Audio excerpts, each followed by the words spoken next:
السلام علیکم ورحمۃ اللہ وبرکاتہ۔ صحیح البخاری حدیث کتاب وحی کے بیان میں حدیث نمبر 3۔ حضرت عائشہ رضی اللہ تعالیٰ عنہ سے ہی روایت ہے کہ انہوں نے فرمایا، رسول اللہ صلی اللہ علیہ وسلم پر وحی کی ابتدا سچے خوابوں کی شکل میں ہوئی۔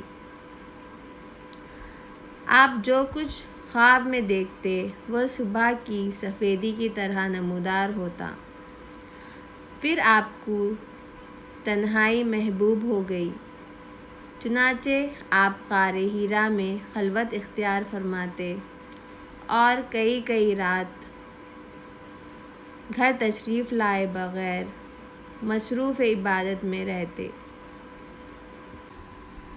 آپ کھانے پینے کا سامان گھر سے لے جا کر وہاں چند روز گزارتے، پھر حضرت خدیجہ رضی اللہ تعالیٰ عنہ کے پاس واپس آتے اور تقریباً اتنے ہی دنوں کے لیے پھر توشہ لے جاتے۔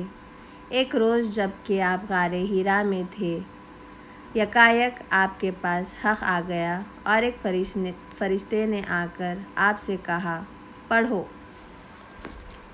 آپ نے فرمایا، میں پڑھا ہوا نہیں ہوں۔ اس پر فرشتے نے مجھے پکڑ کر خوب دبوچا، یہاں تک کہ میری قوت برداشت جواب دینے لگی، پھر چھوڑ کر کہا، پڑھو۔ میں نے کہا، میں پڑھا ہوا نہیں ہوں۔ اس نے دوبارہ مجھے پھر پکڑ کر دبوچا، یہاں تک کہ میری قوت برداشت جواب دینے لگی، پھر چھوڑ کر کہا، پڑھو۔ میں نے پھر کہا، میں پڑھا ہوا نہیں ہوں۔ اس نے تیسری بار مجھے پکڑ کر دبوچا، پھر چھوڑ کر کہا، پڑھو۔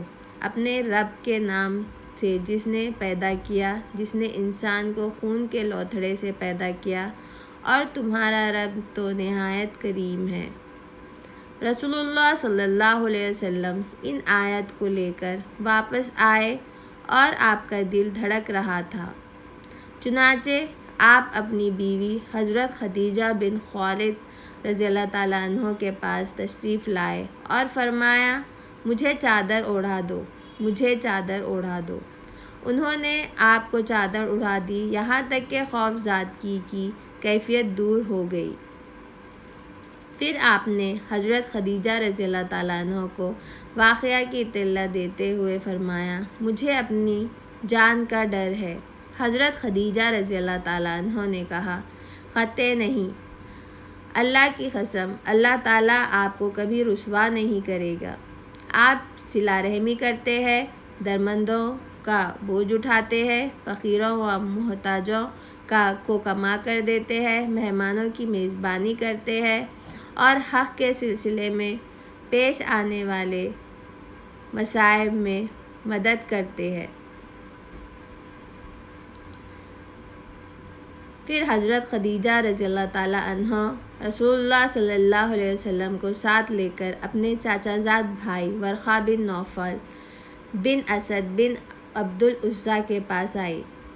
ورقہ دور جہالت میں عیسائی ہو گئے تھے اور عبرانی بھی لکھنا جانتے تھے، چنانچہ عبرانی زبان میں حسب توفیق الہی انجیل لکھتے تھے۔ اس وقت بہت بوڑھے اور نابینا ہو چکے تھے۔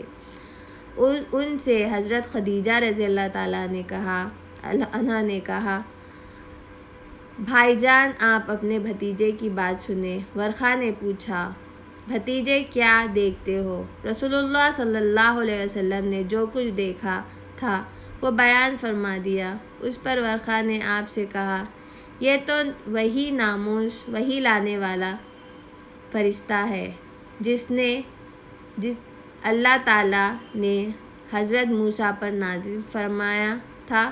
کاش میں آپ کے زمانِ نبوت میں توانا ہوتا، کاش میں اس وقت تک زندہ رہوں جب آپ کی قوم آپ کو نکال دے۔ رسول اللہ صلی اللہ علیہ وسلم نے فرمایا، اچھا تو کیا وہ لوگ مجھے نکال دیں گے؟ ورقہ نے کہا، ہاں، جب بھی کوئی آدمی اس طرح کا پیغام لایا جیسے آپ لائے ہیں تو اسے ضرور دشمنی کی گئی، اور اگر مجھے آپ کا زمانہ نصیب ہوا تو میں تمہاری بھرپور مدد کروں گا۔ اس کے بعد ورقہ جلد ہی فوت ہو گئے اور کچھ دنوں تک وہی رک گئی۔ جزاک اللہ خیر۔ Please share and subscribe my channel.